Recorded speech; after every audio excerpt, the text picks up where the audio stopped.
Assalamualaikum warahmatullahi wabarakatuh. Kami dari kelompok 5 ingin mempresentasikan hasil diskusi kami mengenai organisasi non-profit. Untuk anggota dari kelompok 5, yaitu yang pertama, Cinta Tunggal Ramadhani NPM 2101301060, yang kedua yaitu Fitria Nirmala Tri Agustina NPM 210130100077, yang ketiga Dunazila Oktavia NPM 210130108083, yang keempat Muhammad Aziz NPM 210130100164, yang kelima Naufan Rahmanda Tasri NPM 210130100192, yang keenam Nesa Pavitria NPM 210130100355, dan yang ketujuh Alifa Arun Trisnawati NPM 210130100360. Untuk materi pertama yaitu definisi organisasi non-profit.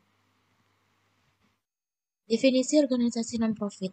Organisasi nirbala atau organisasi non-profit adalah suatu organisasi yang bersasaran pokok untuk mendukung suatu isu atau perihal di dalam menarik perhatian publik untuk suatu tujuan yang tidak komersil, tanpa ada perhatian terhadap hal-hal yang bersifat mencari laba atau moneter.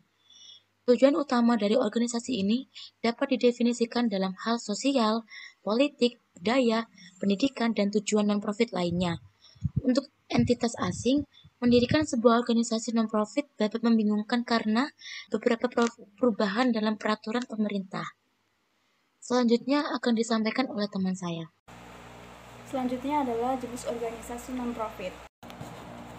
Jenis organisasi non-profit. Jenis organisasi non-profit dibedakan menjadi 3. Yang pertama adalah yayasan atau foundation. Yayasan adalah suatu badan hukum atau organisasi nirlaba yang didirikan berdasarkan pemisahan aset yang mempunyai maksud dan tujuan bersifat sosial, keagamaan, dan kemanusiaan yang tidak mempunyai anggota dan didirikan dengan memperhatikan persyaratan formal yang ditentukan dalam Undang-Undang Nomor 28 Tahun 2004 tentang Undang-Undang Nomor 16 Tahun 2021 tentang yayasan mendefinisikan dasar sebagai badan hukum non-anggota. Selanjutnya adalah perkumpulan atau association. Perkumpulan adalah suatu badan hukum atau organisasi nirlaba yang merupakan kumpulan orang yang bersama-sama mewujudkan kesamaan maksud dan tujuan tertentu di bidang sosial, keagamaan, dan kemanusiaan, serta tidak ada pembagian keuntungan kepada anggotanya. Yang terakhir adalah lembaga atau institut. Institut adalah sebuah organisasi nirlaba yang bertujuan untuk mencapai tujuan dalam hal pendidikan, sosial, budaya, dan humaniora. Contohnya adalah seperti Institut Strategi Nasional atau LSN, Pusat Studi Strategis dan Internasional atau CSIS, dan lain-lain. Sekian dari saya. Materi selanjutnya adalah contoh organisasi non-profit. Contoh organisasi non-profit adalah gereja, sekolah negeri, derma publik, rumah sakit dan klinik umum, organisasi politik, bantuan masyarakat, jasa sukarelawan, serikat buruh, asosiasi profesional, lembaga kajian, museum, dan sebagainya. Salah satu contoh nyata dari organisasi non-profit adalah Rumah Cemara yang didirikan pada tahun 2003, di mana Rumah Cemara ini beroperasi di bawah naungan Yayasan Insan Hamdani. Pada tanggal 1 Januari 2014, para pengurus Rumah Cemara berinisiatif untuk mendaftarkan Rumah Cemara sebagai organisasi mandiri dengan bentuk perkumpulan. Materi selanjutnya yaitu karakteristik organisasi non-profit. Karakteristik organisasi non-profit menurut PSAK nomor 45 tentang pelaporan keuangan organisasi nirlaba. Karakteristik organisasi nirlaba adalah A. Sumber daya organisasi berasal dari para penyumbang yang tidak mengharapkan pembayaran kembali atau manfaat ekonomi yang sebanding dengan jumlah sumber daya yang diberikan. B. Menghasilkan barang dan jasa tanpa memupuk laba, dan jika suatu organisasi menghasilkan laba, maka jumlah tidak pernah dibagikan kepada para pendiri atau pemilik organisasi tersebut. C. Tidak ada kepemilikan seperti lazimnya pada organisasi bisnis, dalam arti bahwa kepemilikan dalam organisasi nirlaba tidak dijual, dialihkan, atau ditebus kembali. atau kepemilikan tersebut tidak mencerminkan proporsi pembagian sumber daya organisasi pada saat likuidasi atau pembubaran organisasi. Selanjutnya ialah perbedaan organisasi non-profit dengan organisasi pemerintah. Di sini terdapat 4 perbedaan. Yang pertama kita melihat dari orientasi.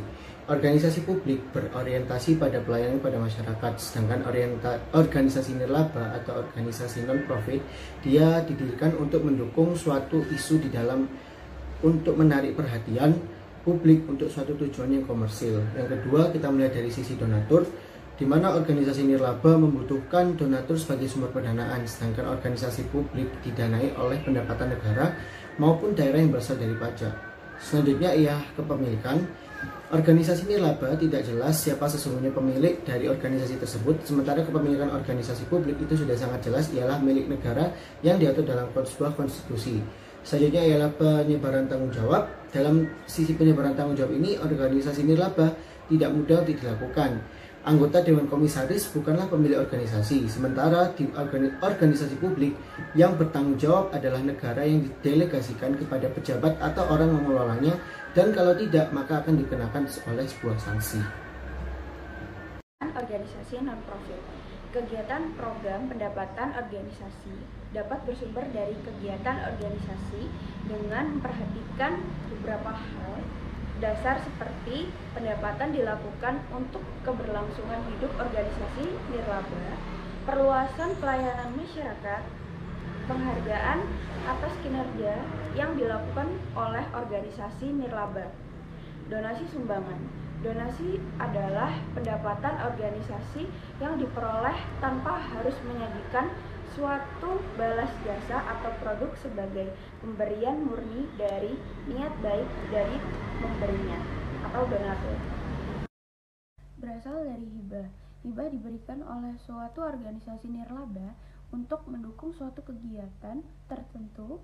Pemberian hibah sangat spesifik mulai dari kegiatan yang akan dilakukan, seperti pembuatan proposal, rincian kegiatan, dan rincian dana yang dibutuhkan, sehingga dana hibah murni sebagai donor bukan pelaksana suatu kegiatan karena diberikan sesuai proposal yang diajukan. Biasanya jumlah dana yang diberikan lebih besar dibandingkan dengan jenis donasi atau sumbangan.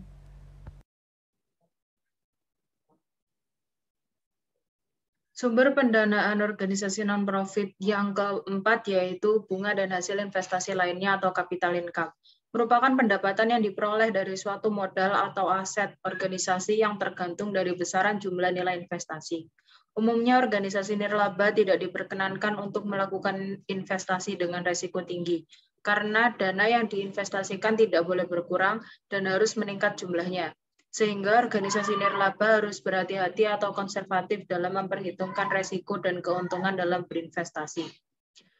Lalu yang kelima adalah berasal dari iuran anggota. Dalam suatu komunitas atau organisasi nirlaba dengan beberapa anggota biasanya mewajibkan anggota untuk memberikan iuran. Besaran iuran disesuaikan dengan kesepakatan bersama atau dapat juga bersifat sukarela. Kesulitan dari pendapatan berbasis iuran anggota ini adalah pada anggotanya sendiri. Iuran yang bersifat individual sulit dikumpulkan apabila sifatnya individual dibandingkan dengan keanggotaan yang bersifat profesi atau badan. Lalu yang terakhir adalah berasal dari usaha komersial. Pendapatan langsung dapat diperoleh suatu organisasi nirlaba melalui usaha komersial dengan membentuk unit khusus dalam menangani atau memiliki saham atau memiliki.